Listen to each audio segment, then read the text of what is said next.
Wali Kota Solo Gibran Rakabuming Raka berpeluang maju sebagai cawapres dalam pemilu 2024 usai Mahkamah Konstitusi mengabulkan gugatan terkait syarat pendaftaran capres-cawapres yang harus berusia minimal 40 tahun atau berpengalaman sebagai kepala daerah baik di tingkat provinsi maupun kabupaten atau kota. Putusan ini dikabulkan MK merespon permohonan uji material pasal 169 huruf Q Undang-Undang Nomor 7 Tahun 2017 tentang Pemilu yang mengatur batas usia minimal calon presiden dan calon wakil presiden. Melalui putusan tersebut, MK membuat syarat pendaftaran sebagai capres-cawapres dapat dipenuhi apabila yang bersangkutan pernah dan sedang menduduki jabatan yang dipilih melalui pemilihan umum termasuk pemilihan kepala daerah. Meskipun sosok tersebut masih belum mencapai batas usia paling rendah yakni 40 tahun. Berdasarkan putusan tersebut, salah satu yang terdampak dan bisa mengikuti Pilpres tahun depan yakni Wali Kota Solo Gibran Rakabuming Raka yang saat ini masih berusia 36 tahun. Pakar Hukum Tata Negara Ferry Amsari mengkritik keras putusan yang dikabulkan oleh MK tersebut. Berkaca dengan putusan tersebut, dia menilai MK saat ini tidak ubahnya sebagai mahkamah keluarga.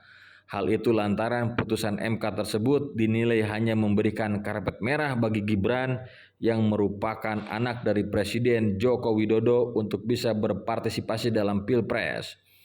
MK mengalami kesakitan yang serius bahwa MK telah betul-betul menjadi mahkamah keluarga yang membuka ruang kepada anak Jokowi bisa berpartisipasi dalam pelaksanaan pemilu dalam alasan yang jelas.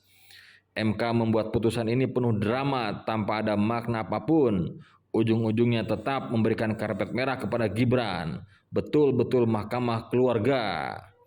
Perkara nomor 90/PUU/XX1/2023 ini diajukan oleh mahasiswa bernama Almas. Pemohon meminta MK mengubah batas usia minimal capres-cawapres menjadi 40 tahun atau berpengalaman sebagai kepala daerah baik di tingkat provinsi maupun kabupaten atau kota. Ketua MK Anwar Usman yang tak lain adalah pamannya sendiri menyampaikan kesimpulan bahwa mahkamah berwenang mengadili permohonan AQIO. Para pemohon memiliki kedudukan hukum untuk mengajukan permohonan AQIO. Pokok permohonan pada pemohon beralasan menurut hukum untuk sebagian. Kata Anwar, mengabulkan permohonan pemohon untuk sebagian.